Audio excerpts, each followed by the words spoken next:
Hello అందరికీ welcome back to our channel. మా ఇంట్లో అయితే కార్తీక నోముకుంటాం కాబట్టి మా హస్బెండ్ అయితే ఊరు వెళ్ళడానికి అయితే బస్ ఎక్కించడానికి వచ్చిండు. తనకైతే వేరే వర్క్ ఉండడం వల్ల అయితే నెక్స్ట్ డే వస్తా అనేసి మమ్మల్ని అయితే బస్సు ఎక్కించి రిటర్న్ వెళ్ళిపోయిండు తను. మా పెద్ద పాపకైతే అసలు బస్సు జర్నీ అసలు పడదు, ఖచ్చితంగా వామిటింగ్ అయితే వేస్తుంది. ఎవ్రీ టైం ఇదే రిపీట్ అవుతుంది, వెళ్ళిన ప్రతిసారి అంతే. మా చిన్న పాప అయితే వ్యూని ఎంజాయ్ చేస్తూ కిటికీలో నుంచి అలా చూస్తూ ఉంది. ఇక్కడ మా పాప అయితే వాటర్ మిలన్ కావాలని అలిగింది. బస్సు ఎక్కడమే కష్టం ఇద్దరు పిల్లలతో అంటే తనైతే వాటర్ మిలన్ కోసం అలిగింది. సరే దిగినాక అయితే ఇప్పిస్తా అని చెప్పి సర్ది చెప్పి అయితే కూర్చోబెట్టిన. జస్ట్ మిస్, మేము ఈ బస్సు దిగంగానే ఆల్రెడీ మాకు కావాల్సిన బస్సు అయితే ఉండే. 1 minute లేట్ అయినా ఆ బస్సు మిస్ అవుతుండే. మళ్ళీ ఒక 3 hours దాకా అసలు బస్సులే ఉండవు మా ఊరికి. మా అక్క వాళ్ళు మేమైతే ఫైనల్గా కలిసి మా ఊరైతే వెళ్తున్నాం. మా పక్కన సీట్ వాళ్ళైతే సీట్ కోసం అనేసి గొడవ పడుతుండే. చిన్న క్లిప్ తీసిన. ఊరు వాతావరణానికి అయితే ఎంటర్ అయిపోయినాం. పచ్చని పొలాలు, రంగురంగుల పూలు చూడడానికి ఎంత బాగుందో కదా. ఏంటి పొలంలో ఉన్న పూలు ఇంట్లోకి ఎలా వచ్చాయి అనుకుంటున్నాయి. ఏంది మా పండగ కోసం అనేసి అయితే మా మరిది వాళ్ళైతే పూలు తీసుకొని వచ్చారు. మేము వెళ్ళంగానే అయితే పూలు కూర్చోడానికి అయితే కూర్చున్నాం. అన్ని పూలు ఒకే దగ్గర కనిపిస్తే ఊరుకుంటామా చెప్పండి. కొద్దిసేపు వీడియోలు తీసుకొని వాటితోటి అయితే తర్వాత అయితే కూర్చోడానికి అయితే కూర్చున్నాం. ఎంజాయ్ చేసుకుంటూ కూర్చుతా ఉన్నాము. చూస్తూ ఉండండి. పూలు కూర్చోడానికి మా పిల్లలు కూడా హెల్ప్ చేస్తుర్రు. చూడండి ఎంత బాగా హెల్ప్ చేస్తుర్రు. అయితే పిల్లలు సాంగ్స్ పెట్టుకొని ఎంజాయ్ చేస్తుర్రు. వాళ్ళని చూస్తూ అయితే పూలు కూర్చోడానికి కంప్లీట్ చేసినాం. ఇక్కడ మా పాపతో అయితే మా అక్క చూడండి ఎంత బాగా ఆడుకుంటుంది. అసలు క్యూట్ గా నవ్వుతుంది. పూలు గుచ్చి వంట వేసుకొని తినేసరికి అయితే 12 అయ్యింది. అయినా కూడా మా చిన్న పాప అయితే అస్సలు పడుకోనందే లేదు. మా అక్క ఆడుకుంటూ అలా పడుకోబెట్టింది మా పాపనైతే. మా అక్క నేనైతే ముచ్చట్లు పెట్టుకుంటూ డిజైన్లు అయితే కంప్లీట్ చేసినాం. నైట్ 1 అయింది. అవి వేసేసరికి అయితే మా ముగ్గులు ఎలా ఉన్నాయో కామెంట్ చేయండి. ఇక్కడ నుంచి అయితే కార్తీక పౌర్ణమి రోజు వ్లాగ్ ఇది. నెక్స్ట్ లేవగానైతే మా అత్తమ్మ అయితే సాంపి చల్లుతుంది. ఎవ్రీ ఇయర్ వర్షం అయితే కంపల్సరీ పడుతుంది కార్తీక పౌర్ణమి రోజు.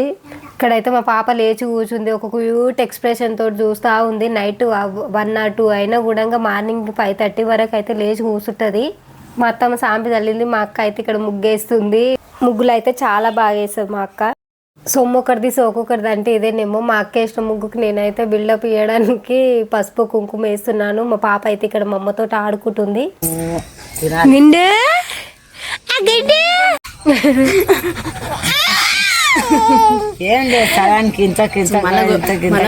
మా ఇంట్లో జరిగే పండగ పెద్దది ఏదైనా ఉందా అని అంటే అది కార్తీక నోము మాత్రమే. చాలా బాగా అనిపిస్తుంది. చాలా పెద్దగా జరుపుకుంటాం మేమైతే ఈ పండగని. ఇక్కడ మా మామ అయితే పూలు కడుతుండు. కడపలకి పూలు కట్టిన తర్వాత ఎంత బాగా అనిపిస్తుంది, ఎంత అందంగా అనిపిస్తుంది. ఇల్లు అయితే చాలా బాగా అనిపిస్తుంది మాకు.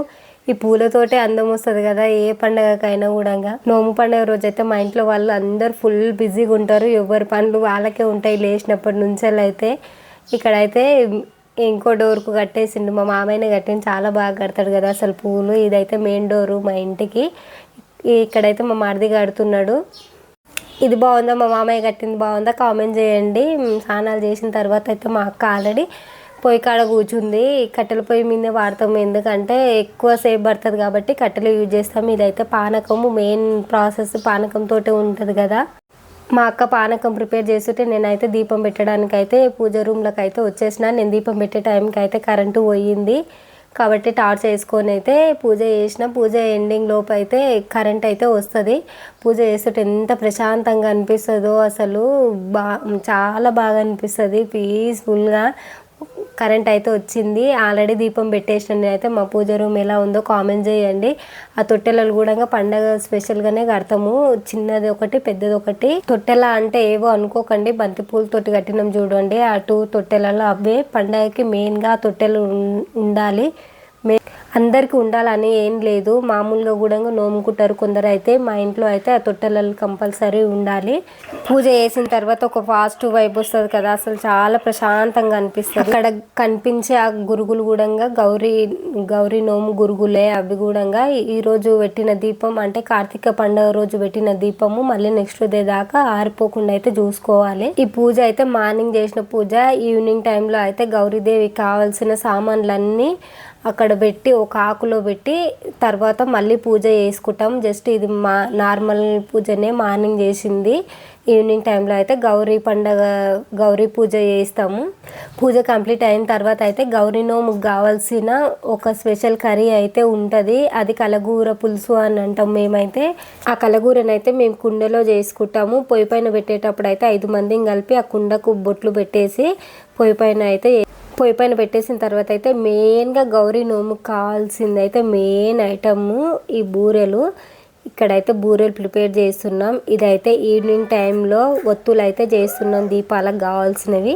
ఒత్తులు చేసిన తర్వాత అయితే ఈవినింగ్ టైంలో రెడీ అయ్యి దీపాలు అయితే పెడుతున్నాం. పండగ వైబ్ అంటేనే అది కార్తీక పండగ, నోము పండగ అంటేనే దీపాలు కాబట్టి దీపాలు అయితే కంపల్సరీ పెట్టుకోవాల్సిందే. దీపాలు అయితే పెడుతున్నాము.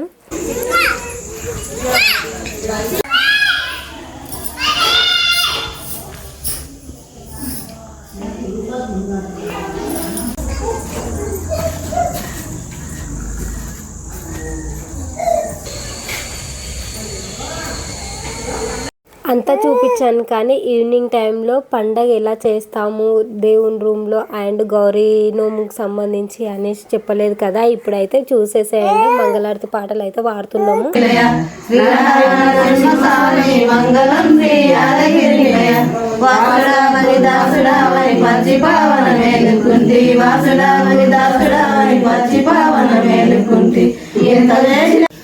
గౌరీ పూజ అయిపోయిన తర్వాత అయితే 5 మంగళారతి పాటలు అయితే పాడతాము. గౌరీ పూజకి సంబంధించిన సామాన్లు అయితే ఆ ఇస్తరాకులో కనిపిస్తున్నాయి కదా, అవే బూరెలు, రవిక గుడ్డ, కుడుక అండ్ 5 రకాల పండ్లు, అడవిలో దొరికే కొన్ని ఆకులు.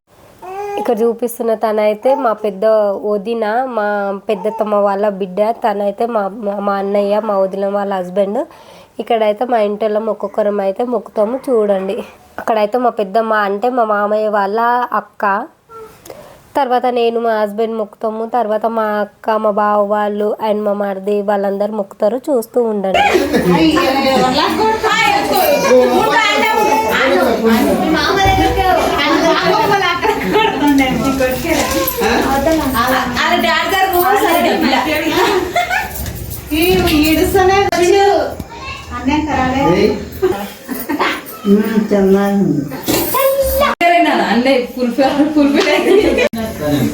నెక్స్ట్ అయితే భోజనాలు చేయడమే. మా రిలేటివ్స్, ఫ్యామిలీ అండ్ ఊర్లో మాకు తెలిసిన వాళ్ళు అందరిని పిలిచి అయితే భోజనాలు పెడతాం. చూస్తూ ఉండండి.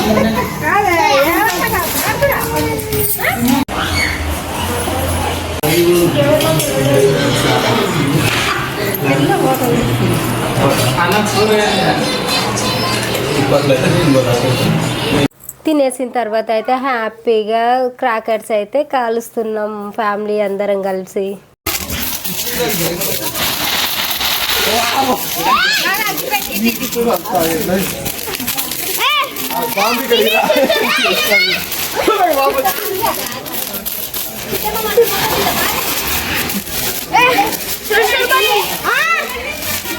ఇక్కడ నుంచి అయితే కార్తీక నోము నెక్స్ట్ డే ఇది పూజ చేసుకొని స్వీట్ అన్నం అయితే దేవుని దగ్గర పెట్టి మంగళారతి పాటలు పాడైతే గౌరమ్మని జరుపుతాం. చూస్తూ ఉండండి.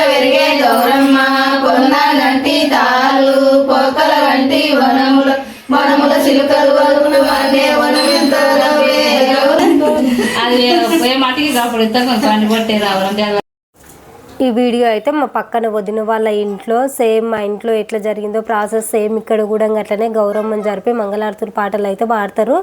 చూస్తూ ఉండండి.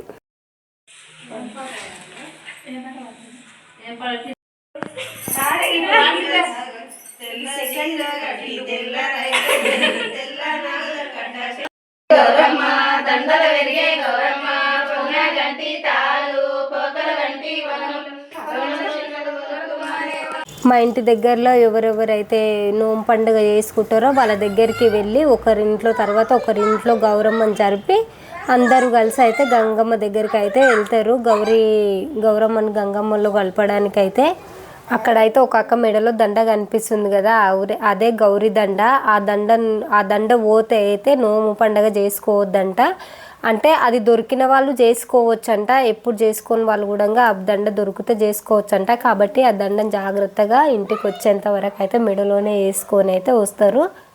అక్కడైతే గంగమ్మకు దీపం పెడుతున్నారు. అగరబత్తులు ముట్టించి దీపం పెట్టేసి అయితే ఇంటికి వెళ్ళి తీసుకెళ్ళిన అంటే పూజకు సంబంధించిన సామాన్లు ఉంటాయి కదా, అంటే దీపం ముట్టించిన ఒత్తులు అండ్ అడవికి వెళ్ళి తెచ్చిన ఆకులు అవన్నీ అయితే గంగమ్మలో కలిపేసి అక్కడ దీపం అయితే ముట్టిస్తారు. ఇంటికెళ్ళి తీసుకుపోయిన పువ్వులను కూడా అంటే మేము పూజకు వాడిన పువ్వులు ఉంటాయి కదా, వాటిని అయితే మేము కొలుసు పువ్వులు అంటాం. వాటిని కూడా గంగమ్మలో కలిపేస్తాము. ఇంటికి వచ్చేటప్పుడు అయితే ఏమి రిటర్న్ తీసుకురాము. ఓన్లీ వచ్చేటప్పుడు అయితే ఓన్లీ దండ అండ్ మంగళార్తులు అవి మాత్రమే తీసుకొస్తాం. సామాన్లు అంటే పూజకు వాడిన పువ్వులు అండ్ ఆకులు అవన్నీ అయితే గంగమ్మలోనే కలిపేసి ఇంటికైతే వచ్చేస్తాం. వీడియో నచ్చితే లైక్, షేర్ అండ్ సబ్స్క్రైబ్.